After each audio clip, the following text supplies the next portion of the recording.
Continuamos con sentido común. Carlos Rucauf está muy preocupado por la segunda ola de COVID, que ya está viéndose de manera muy, pero muy amenazante en Europa. Concretamente. Y plantea no solamente alarmas, sino soluciones. Lo escuchamos a Rucauf de la pandemia y de la política, en sentido común. Uno tiene que tener conciencia de sus limitaciones y a partir de lo que tiene, anticipar en todo aquello que salva vidas y que salva la actividad productiva. ¿Qué vio Europa de su verano? Es decir, ese verano en el que vamos a ingresar nosotros, el hemisferio sur, ¿qué vio el hemisferio norte en ese verano? Que se descuidaron, que consideraron que el tema terminaba porque evidentemente hay picos estacionales que tienen que ver con las otras enfermedades que tienen mucha relevancia cuando son épocas de invierno o otoño-invierno en ambos hemisferios. Entonces ahora ellos dicen, bien, ante esa realidad nosotros tenemos que vacunar a la población económicamente activa, a los jóvenes, a aquellos que cuando fueron de vacaciones, cuando salieron de festejo o cuando fueron a trabajar a otros países, se contagiaron y llevaron y trajeron el virus. No solamente al personal que está en emergencia, que por supuesto es el primero que tiene que ser cubierto, personal médico y auxiliares y personal de seguridad y auxiliares, pero fundamentalmente luego a aquellos que son el sector etario que más contagia. Hay dos características fundamentales que Europa sigue en el tema vacuna. Primero, que no tenga efectos adversos significativos. Segundo, que tenga no solamente un buen nivel de defensa la persona que la recibe, sino que tenga mayor cantidad de tiempo de defensa. Porque hasta ahora nadie nos está explicando cuál vacuna nos da mayores meses de ventaja antes de otra serie de vacunas o antes de una mutación. Entonces, a mí me parece que es muy importante estas cosas discutirlas, analizarlas, sin preconceptos, sin ideologismos, no peleándose los dirigentes unos con otros, sino viendo que está en juego la salud y el bienestar de nuestra gente. ¿Lo puedo aprovechar por su experiencia? Adelante. Usted, en la campaña que lo hizo gobernador, tuvo una frase muy impactante: meterle bala a los delincuentes, porque había una ambigüedad en la discusión política en aquel momento. ¿Qué sintió cuando de pronto, por el COVID, entre comillas, liberaron 4.500 presos? Bueno, lo hice público. Me pareció un acto desgraciado que toda la población estuviera prisionera de la necesidad de no contagiar a otros y se liberara gente que no solamente había cometido delitos graves, sino que además salía a la calle con posibilidad de contagiar. Creo que eso se ha logrado revertir a partir de que hubo una gran repercusión de la opinión pública y también del periodismo. Pero a mí me parece que el tema de la seguridad va más allá de esa coyuntura.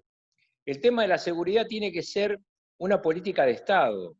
Tiene que acordar el oficialismo y la oposición pautas concretas de lucha contra el delito partiendo de la base de que todos tenemos que defender los derechos individuales. Nadie piensa que no hay que defender las garantías individuales, pero tampoco la defensa de las garantías individuales puede llegar al ridículo. Hace 48 horas, 3 jóvenes delincuentes atacaron a un policía, se vio el video del ataque a ese policía, y al momento en que sus compañeros, sus colegas detienen a los delincuentes, se consulta al fiscal de turno y el fiscal de turno dice individualice y libere en el lugar. Esto no ocurre en ningún lugar del mundo, pero no en ningún lugar capitalista, en ningún lugar del mundo. Vaya usted a pegarle a un policía en Cuba, no le digo en Rusia o en China. Vaya usted a pegarle a un policía en Venezuela. Entonces, realmente me parece que hay que tratar de buscar un poco más de racionalidad. No puede ser que los protocolos pongan indefensa a la sociedad y a quienes tienen que cuidarla. Carlos, el otro día Mauricio Macri, en su primera aparición pública, dijo que el peronismo está cooptado por el kirchnerismo. ¿Usted observa lo mismo más allá de la procedencia de esta declaración, de que con tal de ganar una elección, lo que es la amplia mayoría de los peronistas permiten que se permeabilice sectores ideológicos que no tienen mucho que ver con el peronismo? Mire, yo le voy a dar un dato que usted seguramente compartirá con quien lo sigue. Las tres fórmulas presidenciales más votadas en las últimas elecciones presidenciales tuvieron 5 candidatos, juntando presidente y vice, peronistas. Y uno, Macri, que no era peronista, como tenía que irse a su casa, dejó cuidando el PRO a una peronista. Entonces, como diría el general, peronistas somos todos. A mí me parece que la procedencia común de muchos de los que tienen responsabilidad debiera ser más fácil encontrar un acuerdo sobre políticas de Estado.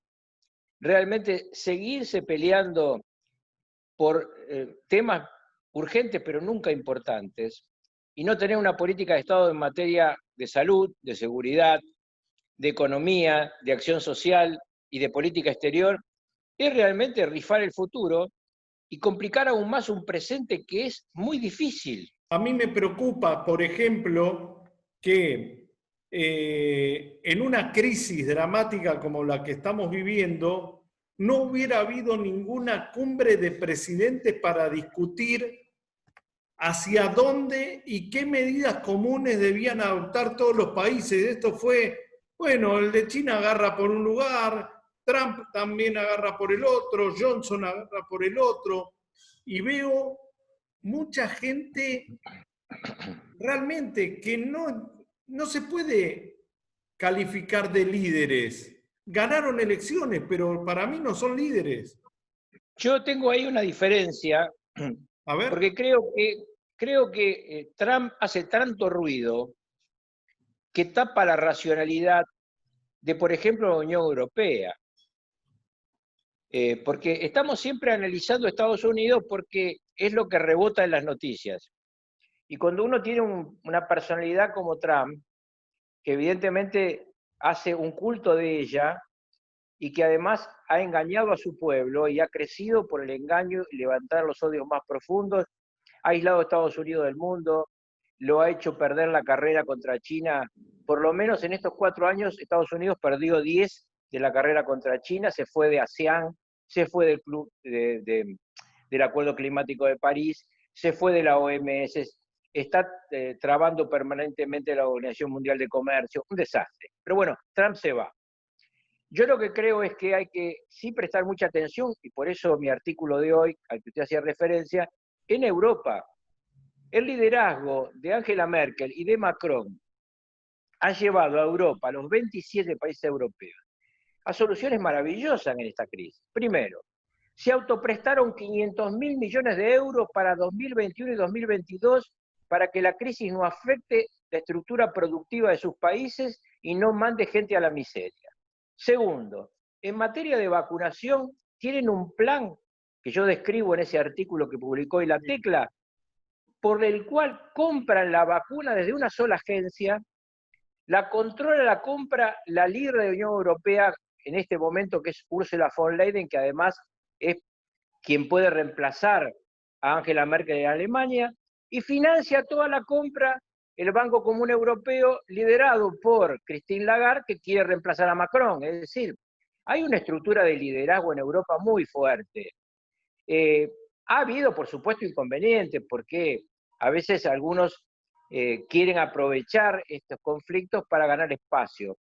Pero como la opinión pública ha aplaudido al que se junta y no al que pelea, Europa está haciendo lo que tiene que hacer. El mundo va a volver a un mundo interrelacionado. ¿Y qué vamos a hacer nosotros? ¿Vamos a seguir peleándonos con nuestros vecinos? ¿Vamos a seguir ignorando la realidad internacional? ¿O nos vamos a juntar y le vamos a plantear al mundo, nosotros también tenemos puntos de convergencia? Mire, yo el otro día escribí un artículo sobre un tema fundamental para la Argentina del que no se habla casi nada, el litio. Bolivia es la primera reserva de litio en el mundo, 21 millones de toneladas métricas. Argentina, segunda reserva de litio en el mundo, 19 millones de toneladas métricas. Es como haber sido hace 80 años, Arabia Saudita e Irán. Tenemos bajo nuestros pies el oro blanco. Ahora, no es cuestión de exportarlo, es cuestión de elaborarlo.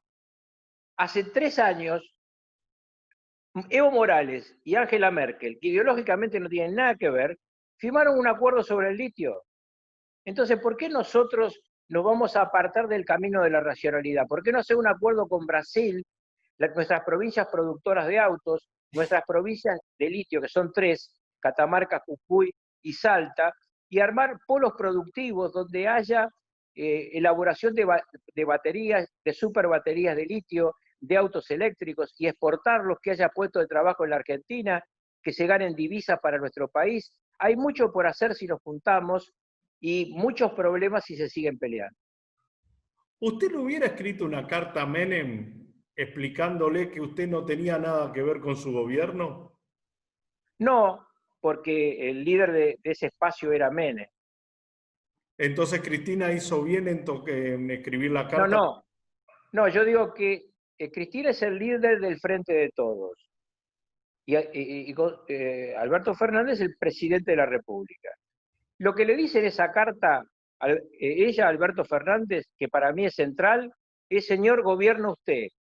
Si hay problema, no me echen la culpa. Entonces yo digo, presidente, ahí tiene la puerta abierta, gobierne en acuerdo con todos los sectores políticos, económicos y sociales. La propia vicepresidenta le planteó un acuerdo político, económico, social y mediático. Yo le quito mediático, porque me parece que los medios están para observar, defender a la gente y criticar, no están para acompañar gobiernos, pero sí le incorporaría política exterior, es decir, económico, político, social y de política exterior.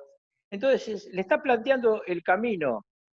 Yo insisto, Argentina, lo he dicho muchas veces, tiene peculiaridades. Nosotros tenemos hoy un gobierno de un frente político donde el presidente es uno y quien lidera el frente político es otra persona. Eso no significa que no se pueda gobernar. Perfectamente se puede gobernar. Ahora, perfectamente se puede gobernar, pero, por ejemplo, 9 de julio, una foto impactante, importante, que proyectaba como era la de Alberto Fernández con los empresarios, marcando una nueva agenda, se borran 2 minutos, se critica a través de la página 12 y vuela por los aires esa mesa. Viene Vicentín, viene un avance o por lo menos insinuaciones para que la justicia se adecúe a las necesidades de la vicepresidenta. Y el gobierno no puede encaminarse a una solución con los otros sectores, por ejemplo, con lo que pasó en la ciudad de Buenos Aires, a la cual de un plumazo le quitan un porcentaje sin consulta. Y todo en beneficio o de la expresidenta o del gobernador, que es la cara política en la provincia de Buenos Aires de la expresidenta. Para mí es imposible que el presidente haga lo que debe hacer si todos los días la que tiene el poder político y algunos de sus socios quieren, como una carroña, sacar un poquito de provecho. Yo creo que tiene todas las posibilidades. Este es un país donde el presidente de la República tiene un poder muy grande. Tiene la posibilidad de asignar recursos, porque nosotros somos un país teóricamente federal, pero económicamente funcionamos unitariamente, porque es El gobierno federal es el que recauda impuestos y reparte. Hay recaudación provincial y municipal, pero no es significativa. Entonces, el presidente tiene muchas herramientas y, de hecho, si usted mira hacia atrás, en marzo, él acordó con Larreta y con los gobernadores. Si después el presidente hace algo que es incorrecto, es él el responsable, no es la vicepresidenta. La vicepresidenta no puede modificarle la agenda a un presidente, salvo que el presidente se la deje modificar. ¿Y a usted qué le parece? Que yo nunca hubiera intentado modificar la agenda a un presidente. Es decir, que esta agenda está siendo modificada por la vicepresidenta. No, no, la vicepresidenta tiene, como cualquier dirigente político, sus propios puntos de vista, pero es el presidente el que tiene que manejar la agenda y que nadie más pueda trabajar sobre ella. Es un error de apreciación. Yo lo vengo diciendo hace rato. Me parece que el presidente tiene todos los instrumentos para llegar a acuerdos y que no debe torcer ese rumbo. Cada vez que el presidente llegó a acuerdos con los otros líderes políticos de la oposición, la opinión pública lo acompañó, con márgenes increíbles. Bueno, Cuando pero se este es pelea, San no. Pedro de la imagen de la vicepresidenta. No, es el presidente el que tiene que construir su imagen. Es el presidente el que tiene que continuar el camino del diálogo. Es el presidente el que tiene que volver a marzo, no para rendir ningún examen como cuando éramos chicos, sino para tomar aquel ejemplo y volver a hacerlo ahora, cuando tenemos que tomar el tema de la vacuna, cuando tenemos la segunda ola a la puerta, o tenemos problemas económicos y sociales graves, hay que acordarlo con los demás. Ningún partido puede gobernar solo en una crisis. Si algo es inolvidable de aquel abrazo de Perón y de Balbín, es la frase: el que gana conduce, el que pierde apoya. Esto no significa que el que pierde tenga que hacer exactamente lo que quiere el que gana. Lo que tienen que hacer es acordar pautas comunes. Realmente, si Israel y Senegal, un país que ha hecho actos terroristas terribles contra Israel, si ese país que está en conflicto permanente ha podido acordar con muchos de sus vecinos árabes, después de tantas muertes, ¿cómo no vamos a poder acordar nosotros? Carlos, la última. Mucho se ha discutido en el último tiempo debido a la endeblez de la gestión de Axel Kicillof, esta dinámica que ha sufrido la provincia de Buenos Aires de tener candidatos porteños. Y usted cae en la volteada, por supuesto. Digo, Scioli, María Eugenia Vidal, Axel Kicillof, Carlos Ruccafo, antes Graciela Fernández Mejide, digo, todo un volumen.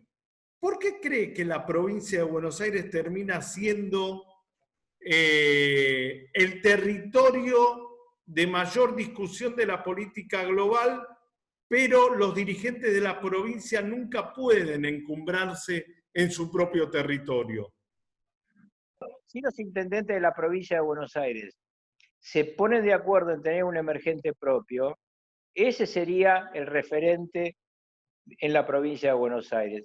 Cada vez que se ha importado a un porteño, se lo ha importado porque los dirigentes de la provincia no se pusieron de acuerdo en un bonaerense. Y entonces fueron a buscar al que tenía mejor imagen a nivel nacional en cada momento para tener una especie de paraguas que protegiera al conjunto de sus conflictos internos. Tiene muy buenos dirigentes, no solamente el peronismo, también tiene muy buenos dirigentes la Unión Cívica Radical. Yo he conocido intendentes radicales excelentes, algunos están todavía hoy, otros son hijos de ellos. Es perfectamente factible que los dirigentes de la provincia de Buenos Aires, de cada uno de los partidos, encuentren un emergente. Pero esto no es un pecado solamente del peronismo, porque yo ahora, cuando veo la construcción de la oposición, también veo que a veces buscan alguno de afuera de la provincia de Por eso Buenos le Aires. digo. Y bueno, tienen que ponerse de acuerdo ellos. La realidad es la única verdad. La última, como hay tantos peronistas en tantos lugares, si yo lo invito a un cumpleaños en mi casa, ¿con quién prefiere sentarse? ¿Con Alberto Fernández de Kirchner, Cristina Fernández y Sergio Massa? ¿O con Miguel Ángel Pichetto, con Joaquín de la Torre y con Patricia Bullrich? ¿Y por qué no me lo invita a la baña y voy? Ah, bueno. Listo. Carlos, gracias. Un Gracias. abrazo grande.